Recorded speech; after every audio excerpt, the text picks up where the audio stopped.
بسم اللہ الرحمن الرحیم وَإِذَا طَلَّقَهَا ثَلَاثًا وَهُوَ مَرِيضٌ ثُمَّ صَحَّ ثُمَّ مَاتَ لَمْ تَرِث۔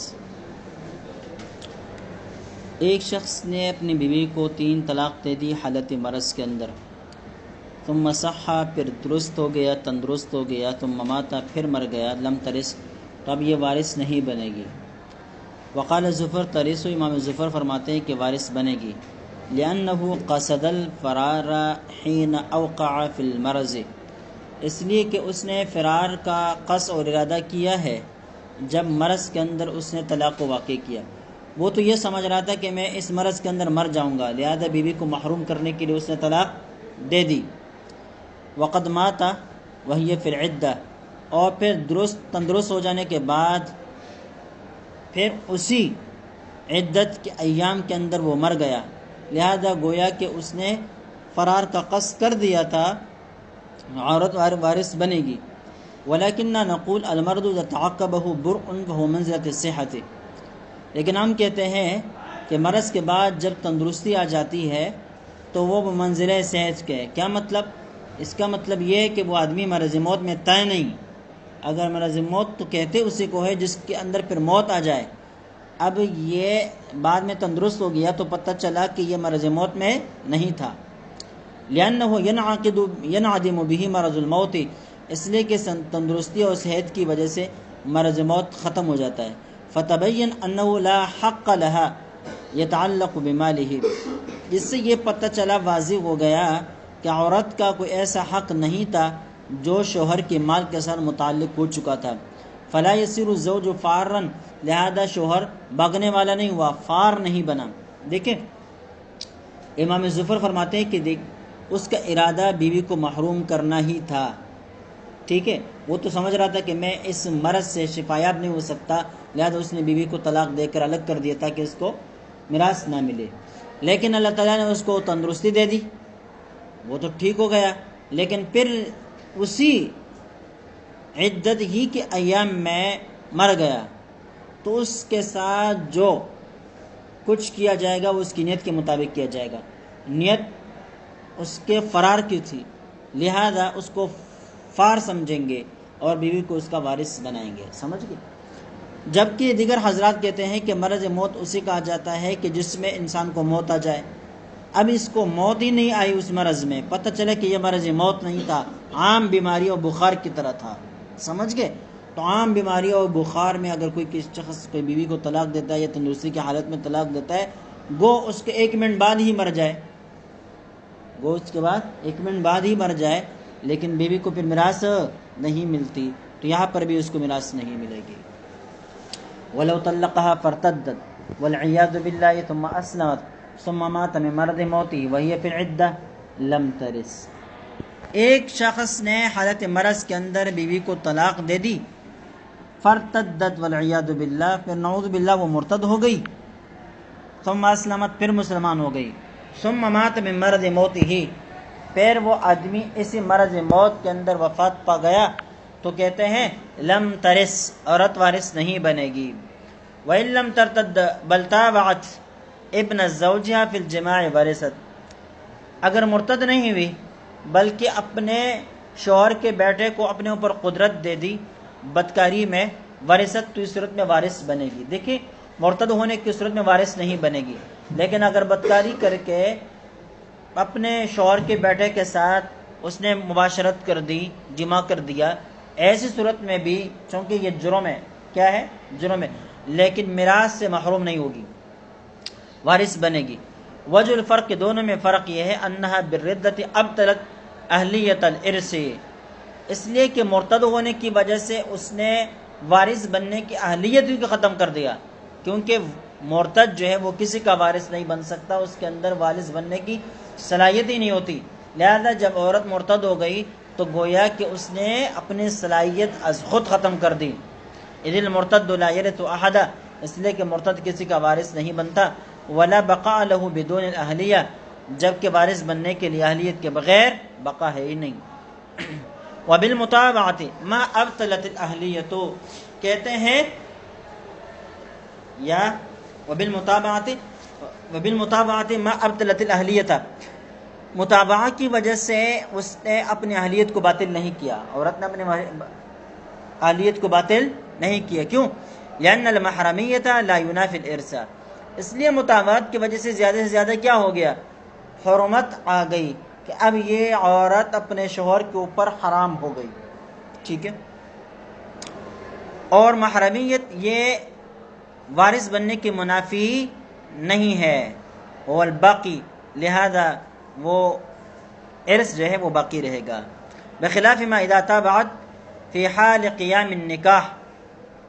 یہ ایک سوال کا جواب ہے. تم کہہ رہے ہو کہ متابعت کی وجہ سے وہ میراث سے محروم نہیں ہوگی مذکورہ صورت میں، جبکہ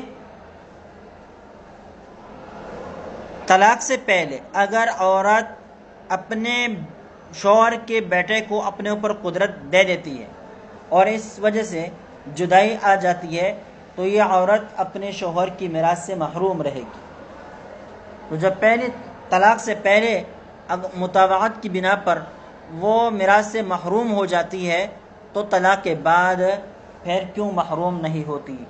طلاق کے بعد پھر کیوں محروم نہیں ہوتی؟ جواب دے رہے ہیں بخلاف ما، بخلاف اس صورت کے اذا تابعت فی حال قیام النکاح، جب عورت نکاح کے قائم ہونے کی حالت میں متابعت کر لیں، یعنی اپنے شوہر کے بیٹے کو اپنے اوپر قدرت دے دیں، تو پھر اس صورت میں یہ میراث سے محروم رہے گی. کیوں؟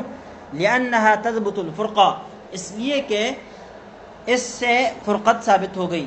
فتكون راضیۃ ببطلان السبب، تو گویا کہ سبب کے باطل کرنے پر یہ خود راضی ہے.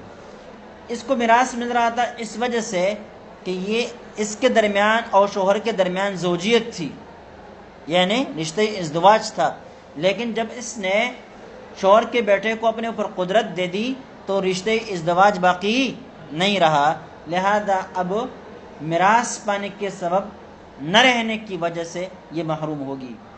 وبعد طلقات الثلاث لا تثبت الحرمت بالمتابعہ، جبکہ 3 طلاقوں کے بعد اگر یہ متابعت کر لیتی ہے تو اس صورت میں حرمت متابعت کی وجہ سے ثابت نہیں ہوگی، بلکہ لتقدمها علیہا، بلکہ وہاں جو حرمت آئی ہے وہ 3 طلاقوں کی وجہ سے پہلے سے آ گئی ہے. لہذا اب اگر یہ متابعت کر دیتی ہے تو اس متابعت کی وجہ سے جرم کرتی ہے، گناہ کرتی ہے، محرمیت تو ثابت ہوگی لیکن میراث سے یہ محروم نہیں ہوگی، میراث سے یہ محروم نہیں ہوگی. فافترقا، لہذا دونوں مسئلے الگ الگ ہو. ومن قذف امرأته وهو صحیح، ایک شخص نے اپنی بیوی کے اوپر تہمت لگائی جبکہ وہ تندرست تھا، صحیح تھا، سالم تھا، کوئی بیماری نہیں تھی. ولا عن فی المرض، اب کوئی شخص جب اپنی بیوی کے اوپر تہمت لگاتا ہے بدکاری کا تو پھر گواہ پیش نہ کر سکے تو کیا ہوتا ہے؟ لعان ہوتا ہے. اب مقدمت چلتا رہا اور جب لعان کا فیصلہ ہو گیا تو اس وقت وہ آدمی بیمار ہو گیا تھا. اب لعان حالت مرض کے اندر ہوا اور پھر عدت میں شوہر وفات پا گیا، ورثت، تو یہ وارث بنے گی. وقال محمد لا ترث، امام محمد فرماتے ہیں کہ وارث نہیں بنے گی. وَإِنْ كَانَ الْقَذْفُ فِي الْمَرَضِ وَرِثَتْهُ فِي قَوْلِهِمْ جَمِيعًا، اگر تہمت بھی حالت مرض کے اندر لگائی اور پھر لعان بھی حالت مرض کے اندر ہوا اور پھر شوہر مر بھی گیا، ایسی صورت میں یہ وارث بنے گی بالاتفاق. وَهَذَا مُلْحَقٌ بِالتَّعْلِيقِ بِفِعْلٍ لَا بُدَّ لَهَا مِنْهُ.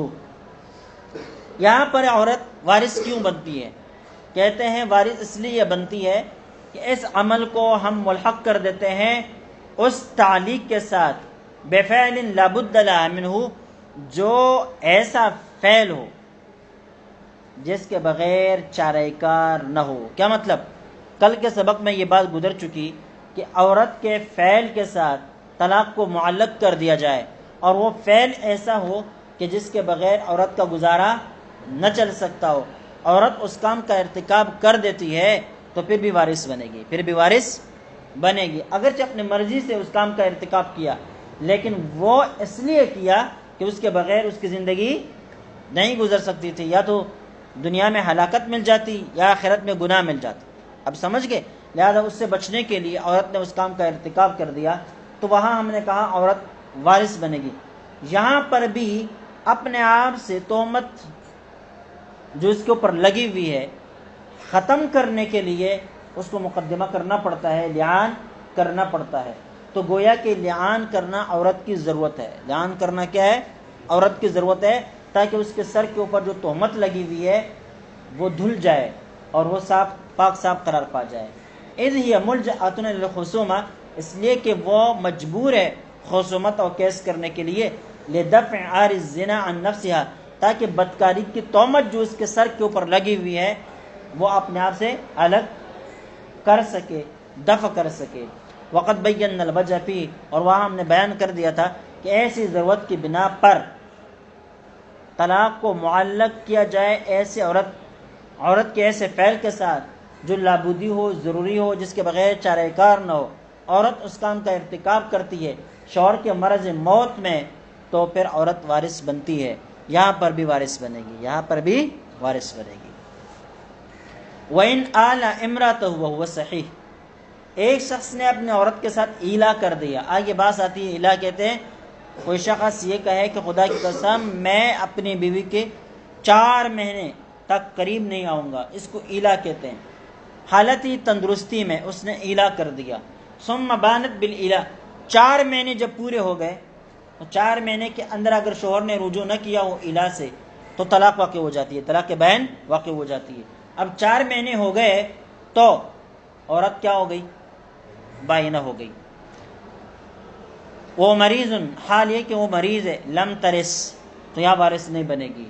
وَإِنْ كَانَ الْإِلَاءُ أَيْضًا فِي الْمَرَضِ وَرِثَتْ، ہاں اگر ایلا بھی حالت مرض کے اندر تھا اور پھر اس کے جو ہے اختتام جب ہوا، یعنی عورت بائنہ ہو گئی، اس وقت بھی حالت مرض کے اندر وہ ہے، ٹھیک ہے، تو وارث بنے گی۔ لأن الإلاء في معنى تعلیق الطلاق بمضی 4 اشہر خال عن الوقاع، اس لیے کہ ایلا یہ طلاق کو معلق کرنے کا نام ہے، بمضی 4 اشہر، 4 مہینوں کے گزرنے کے ساتھ، ایسے 4 مہینے خال عن الوقاع جو کیا ہو؟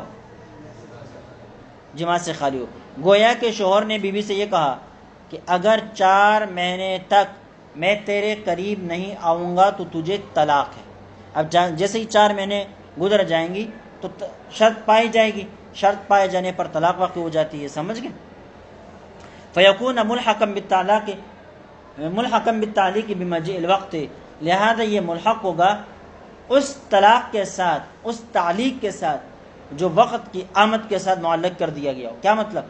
کسی شخص نے اپنی بیوی سے کہا کہ مہینے کی پہلی تاریخ آئے گی تو تجھے طلاق، تو اب جیسے ہی مہینے کی پہلی تاریخ آئے گی تو اس کو کیا پڑے گی؟ طلاق پڑے گی۔ تو اس طرح جب یہاں 4 مہینے گزریں گے عورت بائنہ ہو جائے گی۔ وقت ذکرنا وجہ قال والطلاق الذي يملك فيه الرجعة ترث فيه في جميع الوجوه، وہ طلاق جس میں مرد رجوع کی ملکیت رکھتا ہے، یعنی رجوع کر سکتا ہوتا ہے، ترث فی جمیع الوجوہ، اس میں تمام صورتیں اوپر جو گزر چکی، ان تمام صورتوں میں، حالت مرض میں ہو، غیر مرض میں ہو، کوئی بھی حالت ہو، اس میں عورت وارث بنے گی۔ اس میں عورت کیا بنے گی؟ اگر شوہر حالت مرض کے اندر وفات کر جائے اور عدت باقی ہو تو عورت وارث بنے گی۔ لما بینا انه لا يزيل النکاح حتى يحل الوجه فكان الثوب قائما، اس لیے کہ ہم نے یہ کہہ دیا ہے کہ طلاق رجعی یہ نکاح کو زائل نہیں کرتی، حتی یحل النکاح، یہ حتی یحل الوطء، یہاں تک کہ شوہر کے لیے اس عورت کے ساتھ مباشرت کرنا بھی جائز ہوتا ہے۔